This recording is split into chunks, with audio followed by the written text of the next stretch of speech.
Hello guys, today's story is The Boy at the Bakery.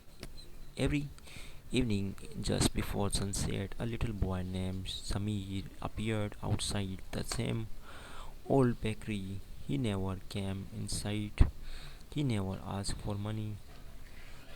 He simply stood near the door, closed his eyes, and stood a deep breath. The baker's Mr. Hassan noticed him every night. His small, of fresh beard filled the street, and every night Samir stood there quietly breathing in the warm, sweet smell. One evening, Mr. Hassan finally walked outside sun. He said gently, "Why do you come here every night?" Samir looked embarrassed.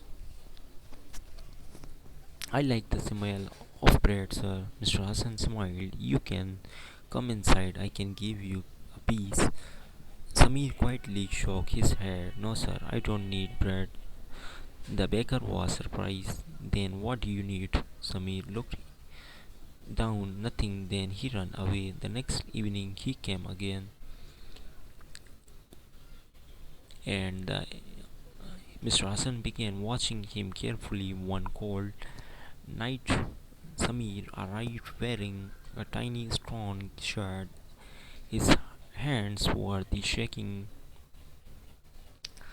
from the cold. Mr. Hassan could not stay silent. "Mr. Samir, please come inside." This time, the boy slowly entered Mr. Hassan, placed a warm loaf and the bread off the table. "Eat." Samir started ate it. He wanted it badly, but instead of eating, he asked, "How much does it cost?" "Nothing." Samir looked confused. "Nothing, nothing." The boy picked up the bread, but then he stopped. "Can I take it home?" "Of course." Samir smiled for the first time as he turned to leave. Mr. Hassan asked, "Why don't you eat here?" Samir's eyes become watery. "Because my little sister is hungry too." Mr. Hassan heart snack. "Where is your mother?"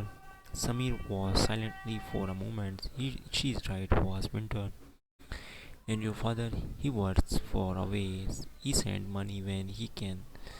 Samir held the bread tightly against the chest. My sister waited for me every night. I come here because he smells makes me feel like we are eating something warm." Mr. Hassan could not hold back his tears. The next evening, Samir his tears. The next unusual, but the time prepared a small bake. Inside were the long loaves and bread, some milks and few sweet buns, and handed to the Samir.